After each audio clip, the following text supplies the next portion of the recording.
This gift is extremely awesome, extremely special, and extremely delicious, everyone agreed. When we had all eaten our fill, even Trap, the Red Bandit took off his red bandana and handed it to me, smiling. "Please give this bandana to my friend William," he said. "A long time ago, I gave him one just like it." Then he pulled the falcon's feather from his hat and handed it to me. An object as special as a falcon's feather cannot be bought. It can only be found or received as a gift. I'm giving this to William as a sign of our friendship. Filled with gratitude, I took the feather from him, I tied the bandana around Grandfather's new hat, and tucked the feather into the band. Thanks to the Red Bandit, Grandfather finally would have his new hat, complete with the bandana and falcon's feather. I hadn't failed him. I felt as happy as a rodent in a cheese factory.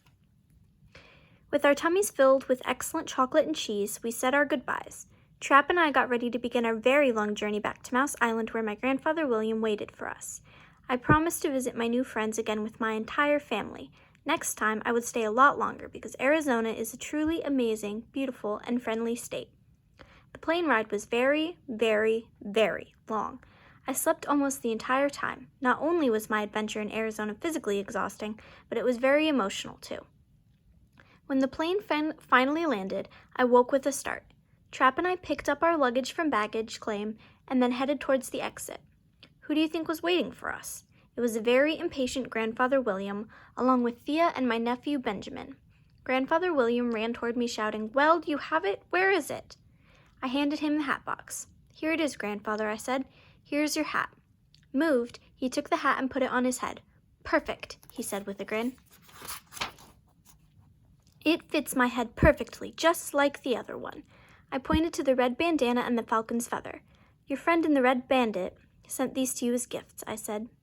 I met him after I climbed and rappelled down Cathedral Rock, rode on a wild horse through the desert, took a mule down the Grand Canyon, and rafted down a raging river. Grandfather looked at me in amazement. "You climbed Cathedral Rock? You rafted down a raging river and did all of those other extremely dangerous things for me?"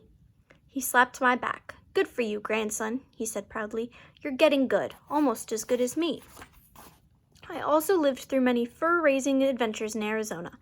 Those were the good old days. He looked at the bandana and feather one more time. "Did the Red Bandit like my little gift?" he asked anxiously. "And how?" Trap yelled. "He had us all taste it. That chocolatey cheesy spread was yummy, yummy, yummy." I had one more thing for Grandfather. I handed him an envelope. "This letter is for you, from the Red Bandit," I said. He read the letter aloud. "Dear William, I miss our friendship. Why not come for a visit with your whole family? That way, my family would get to know your family. We'll be waiting for you in the log cabin in the woods. Sincerely, the Red Bandit." Grandfather smacked his forehead. "Holy cheese, that's a great idea," he exclaimed. Then he turned toward Benjamin and Thea. "Get ready," he said. "Our next vacation will be in Sedona, Arizona. I'm sure we'll have many wonderful adventures there."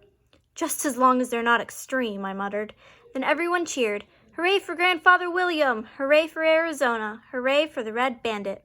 I hugged Benjamin and whispered in his fuzzy ear, "You're in for a treat. You'll have lots of fun with Cody and Bonnie," I promised. "But you may also learn something, my dear nephew." "What's that, Uncle?" Benjamin asked. I smiled, remembering my peaceful days in the cabin. In Arizona, I found the key to happiness, a simple life in harmony with nature, surrounded by the people you love.